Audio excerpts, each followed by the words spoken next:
In Owerri, the morning was filled with noise and excitement. Children were laughing, suitcases were being loaded into shiny black SUVs, and the whole street seemed alive. Amara stood at the gate of her husband's family home, holding her small suitcase with hope in her eyes.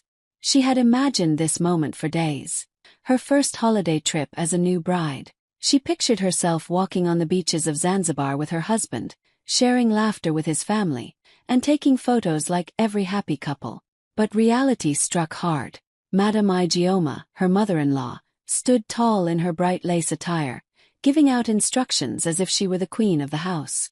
When Amara tried to join the group, Madame Ijeoma's eyes turned cold. With a sharp voice she said, "This trip is for family only." Those words cut deeper than a knife. Everyone went quiet for a second, but then the chatter continued as though nothing had happened. Her husband, Chaik, looked away, pretending not to notice the shame burning on her face. No one asked her to get in. No one even offered a kind word. One by one, they all climbed into the SUVs, laughing and chatting about the fun waiting for them. The engines roared to life, and within minutes, the cars disappeared down the street, leaving only dust in the air. Amara stood there frozen, her suitcase still at her feet, her hand half raised in a wave that was never returned. She felt small, abandoned, and painfully alone. It was supposed to be the beginning of her new life, but in that moment, it felt like the loneliest goodbye. Amara dragged her small suitcase back into the house, each step heavier than the last. The laughter of her in-laws still echoed in her ears as their SUVs disappeared. She tried to keep her head high, but her eyes burned with tears. From across the street, neighbors stood by their gates, whispering softly. Some shook their heads with pity. "They don't value her," one woman murmured. Another sighed. "Such a sweet girl, yet they treat her like a stranger." Amara pretended not to hear, but every word pierced her heart. Inside the house, silence wrapped around her like a cold blanket. The big living room that had been filled with excitement only minutes ago now felt empty and unfriendly. She placed her suitcase by the wall and sat quietly, staring at the floor. Her hands trembled as she tried to distract herself, arranging cushions, wiping a table, anything to keep from breaking down. But no matter what she did, the weight in her chest only grew heavier. At night, when the world was asleep, her mask finally slipped. In the quiet of her bedroom, Amara buried her face into her pillow and cried. The tears came hot and fast, soaking the sheets. She cried not just for the trip she had missed, but for the love and acceptance she longed for and could not find. She thought of her own family back in the village, the way her mother always welcomed her with open arms, the way her father's voice softened whenever he called her his pride. Here in her new home she felt like an outsider, unwanted and unloved. Her heart whispered painful questions she was too afraid to say out loud. Had she made a mistake marrying into this family? Was her husband truly blind to her pain, or did he simply not care? The loneliness pressed in like a shadow that would not leave. She wiped her tears and forced herself to sleep, but even in her dreams, the image of being left behind returned again and again. To everyone outside, Amara smiled during the day, pretending everything was fine. But behind closed doors, she was breaking piece by piece, wondering how long she could survive in a family that never saw her worth. Amara could have stayed in her room, crying herself to sleep every night, but something inside her refused to break completely. One morning, as the sun lit up the streets of Owerri, she told herself, "I will not let their rejection define me." She needed a reason to wake up each day, something bigger than the pain she carried. While walking through the town one afternoon, her eyes fell on a colorful poster outside a shop, "Volunteers needed at Owerri Women's Center." She stood there for a long time, reading the words again and again, until finally she copied the number. The next week, with a pounding heart, she walked into the center. The place was full of women, widows who had lost their husbands too soon, young girls who had dropped out of school, mothers trying to feed their children with little or nothing. Their faces carried stories of struggle, yet when they spoke, Amara saw sparks of courage. She felt a strange pull, as if she had found a place where her heart could finally breathe. At first, she only helped with simple things, arranging chairs, handing out notebooks, cleaning up after meetings. But slowly she began sharing ideas. She showed the women how to keep track of their sales, how to plan with small savings, and how to believe that even a tiny business could grow. They listened to her with shining eyes, calling her Sister Amara, their voices full of warmth. Every day she spent there healed a piece of her broken heart. She watched widows laugh again as they learned to bake bread for sale. She saw young girls smile with pride as they made small soaps and jewelry to sell in the market. Their victories became her victories, and their courage reminded her of her own. For the first time since her marriage, Amara felt truly alive. In that women's center, she was no longer the wife left behind, the bride who was not enough. She was a leader, a sister, a friend. She had found a family that valued her, not for her name or her marriage, but for the light she carried inside. And in giving them hope, she discovered her own hidden strength. One quiet afternoon at the Women's Center, Amara sat with a group of widows and young girls, helping them brainstorm new products to sell. On the table lay scraps of fabric, old wrappers, and pieces of cloth that most people would throw away. As she listened to their ideas, her fingers absent-mindedly began sketching on a sheet of paper. She drew a simple but stylish bag, strong enough to carry groceries, yet beautiful enough to be used anywhere. When she showed the sketch to the women, their eyes lit up. "This is lovely, Sister Amara," one of the widows exclaimed. Another clapped her hands and said, "People will buy this, I'm sure." Their excitement was contagious. Amara felt her heart race with a spark of something new, possibility. The next day, she gathered a few women and they started experimenting. Using old Ankara fabric and recycled materials, they stitched the first bag by hand. It wasn't perfect, but it was colorful, sturdy, and different from anything in the market. When they carried it through town, people stopped them to ask, "Where did you get that bag?" Encouraged, the group made more. At the Saturday market, they laid the bags neatly on a mat. To their surprise, the bags sold out within hours. Women loved the vibrant designs, and men bought them for their wives and daughters. Amara and the group could hardly believe it. What had started as a simple sketch had turned into a product people wanted. Soon demand grew. Neighbors placed orders, shop owners asked to stock them, and customers from nearby towns began to call. The women worked late into the night, laughing and singing as they sewed, their hands busy but their spirits alive with joy. Amara looked around the room one evening and felt her chest swell with pride. These women, once broken by life's hardships, were now creators, providers, and dreamers again. For Amara, it was more than just making bags. It was proof that out of rejection could come something beautiful. What her in-laws had meant for shame had become the very spark of her destiny. And deep down, she knew this was only the beginning of something far greater than she had ever imagined. What began as a small project at the Women's Center quickly grew beyond anything Amara had imagined. The handmade bags that she and the women crafted were no longer just selling in the local market. They were becoming a sensation. People from all over Owerri wanted them. Neighbors started sharing photos on social media, and soon messages began pouring in from Lagos. "Do you ship to Lagos?" One read. "We'd love 10 of your bags," another said. Before long, even international buyers were reaching out, curious about the unique, eco-friendly designs. Amara decided it was time to give her little project a name. After brainstorming with the women at the center, they agreed on Amacraft, a name that honored her journey and the strength of the women who made it possible. She registered the brand and began taking orders seriously. Weeks passed, and Amara focused entirely on Amacraft, barely noticing the dates on the calendar. Meanwhile, her in-laws were back from their luxury holiday in Zanzibar, posting picture after picture on social media, their smiling faces on beaches, holding cocktails, and showing off designer luggage. They expected the same old Amara, waiting at home, looking sad and disappointed, perhaps even apologetic. But when they stepped through the front gate of their Owerri home, their eyes widened in disbelief. The first thing they noticed wasn't Amara sitting quietly as they had imagined. Instead, the newspapers they had left on the coffee table caught their attention. The front page of one local paper featured a large photograph of Amara, smiling confidently, holding one of her handmade Amacraft bags. The headline read, "From Rejection to Rising Star, Amara's Journey of Hope and Creativity." Chike's mother, Madam Ijeoma, flipped through the pages, her lips pressed tightly together. She looked at the other tabloids scattered across the table. Omacraft had been featured in at least 3 more newspapers, with stories praising Amara's determination, her eco-friendly bags, and the way she was helping women in the community. Her father-in-law muttered under his breath, "I never thought she'd rise like this."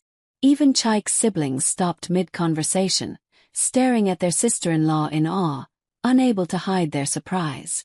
Amara, meanwhile, entered the room carrying a fresh batch of bags, her posture straight, her smile calm and proud. "Welcome back," she said lightly, as if nothing had changed. But the truth was everything had changed, and she had changed too.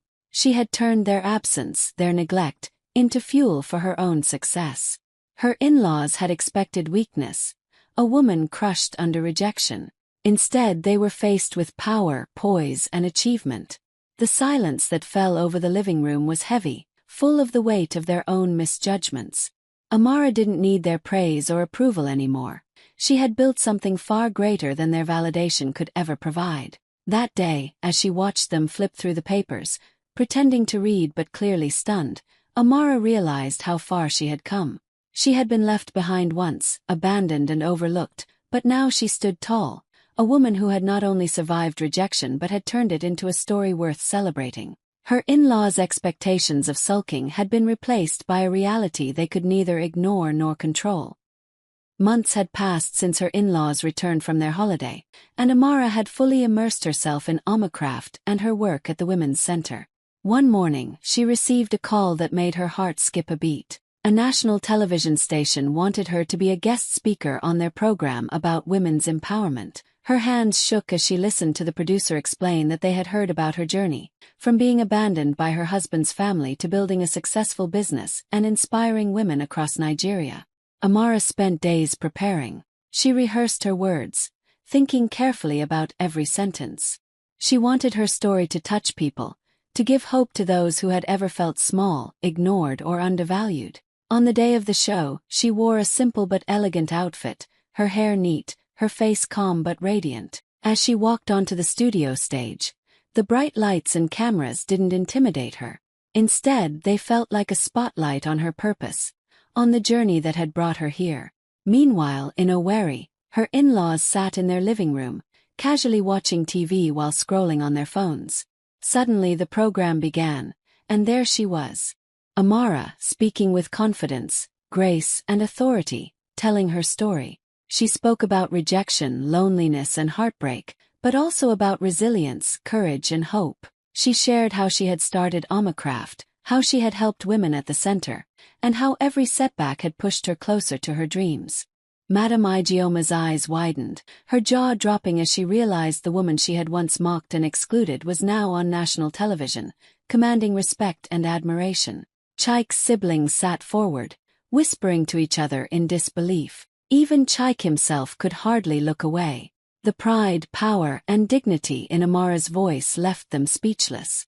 They had expected a quiet, timid wife, still struggling with her feelings, but instead they saw a leader, a woman who had turned every obstacle into a stepping stone. As Amara concluded her speech, the host applauded and the audience cheered. In that moment, millions of viewers across the country heard her story, and her in-laws watched silently, unable to respond. Amara smiled softly at the camera, her eyes shining with triumph. She had not only spoken her truth but had shown the world, and her family, that her worth was never theirs to decide. After Amara's appearance on national television, the buzz around her grew even louder. Everyone in Owerri seemed to be talking about her, the clever, kind, and ambitious woman who had turned rejection into success. News outlets, social media, and word of mouth spread her story everywhere. People praised Omacraft, admired her courage, and spoke about the way she was empowering women.